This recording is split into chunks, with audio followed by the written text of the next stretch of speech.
मित्रता दिखाते हैं तो महाकाल भी हैं, और जो उनके चरणों में उनकी शरण में चला जाता है तो परम कृपालम, उनसे बड़ा कोई कृपालु नहीं और उनसे बड़ा कोई दयालु नहीं।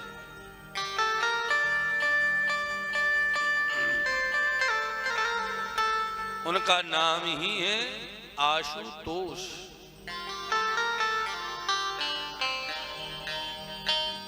क्षणे रुष्टा क्षणे तुष्टा, रुष्टा तुष्टा। थोड़ी सी पूजा की महादेव प्रसन्न हो जाते हैं।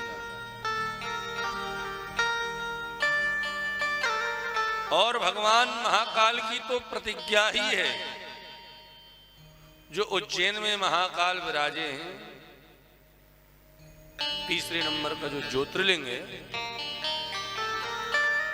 उनका अवतार ही इसलिए हुआ था, वो प्रकट ही इसलिए हुए थे कि हम न्याय करेंगे, हमारे भक्तों पर जो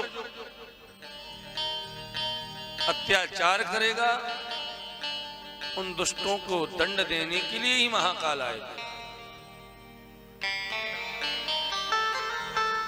और वही महाकाल भगवान ने प्रतिज्ञा ली थी, जो मेरे भक्तों को प्रताड़ित करेगा भगवान शिव उनको दंडित करेगा। सुदेह ब्राह्मण की रक्षा के लिए भगवान स्वयं पधारे थे और उनको न्याय का देवता कहा जाता है। भगवान महाकाल को न्याय स्वयं अपने मुख से भगवान महाकाल ने शिव महापुराण में कहा है, जो मेरा शरणापन्न हो जाता है, मेरे अधीन हो जाता है, तो उसे कुछ करने की आवश्यकता नहीं। जैसे भगवान की प्रतीक्षा योगक्षेमम वहाम्यहम्, ऐसी भगवान शिव भी जो उनका शरणापन्न है उसका कल्याण ही कर देगा। भगवती सती स्वयं कहती हैं, शिव का तात्पर्य ही, शिव का अर्थ ही कल्याण है। शिव कहते ही जीव का कल्याण होना प्रारंभ हो जाता है।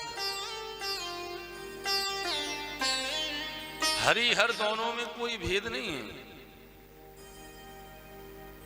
कोई भगवान शिव की भक्ति करे और श्री राम जी से द्रोह करे, राम जी कहते हैं ऐसे भक्त हमें सपने में भी नहीं सुहाता। शिव द्रोही मम सपने न भावा, स्वप्न में भी उनको अच्छा नहीं लगता। और भागवत एक ऐसा महापुराण है, मानो जब हमने प्रथम दिवस मंगलाचरण किया, इसलिए व्यास जी ने नाम किसी का नहीं लिया। ऐसा कोई देवी देवता नहीं है जिसकी कथा भागवत में ना हो। हरि हरि की चर्चा, भगवती की चर्चा, गणपति की चर्चा और पंचदेवों की तो विशेष रूप से। ये जो हमारे पंचदेव हैं, ये सनातन, हर सनातनी का दायित्व है। प्रत्येक हिंदू सनातनी के घर में इन पंचदेवों की पूजा होनी चाहिए। भगवान गणेश, माता भगवती, सूर्य भगवान, भगवान विष्णु और भगवान शिव, प्रत्येक सनातनी को इन पंचदेवों की आराधना करनी चाहिए।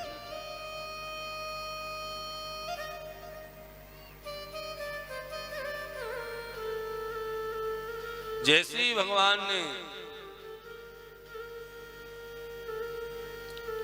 दक्ष को दंडित किया और यज्ञ में जब भगवान पहुंचे तो दक्ष की सब पूरी बुद्धि एकदम शुद्ध हो गई।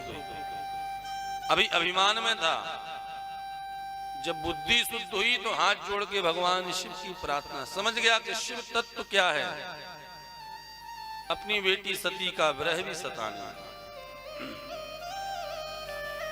भूयान अनुग्रह अहो भवता कृतो में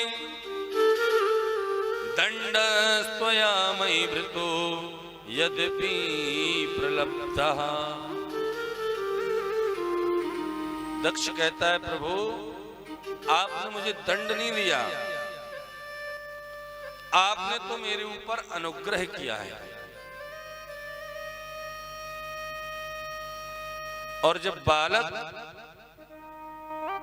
हमारे बच्चे बिगड़ने लगते हैं तो माता पिता का दायित्व है कि उनको दंड देके अनुशासन में करें।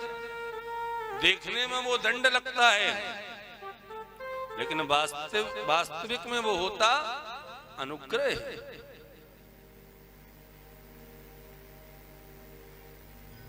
दंडस्त्वया मयि भृतो यद्यपि प्रलब्धः। आपने मेरे ऊपर अनुग्रह किया है दंड देकर।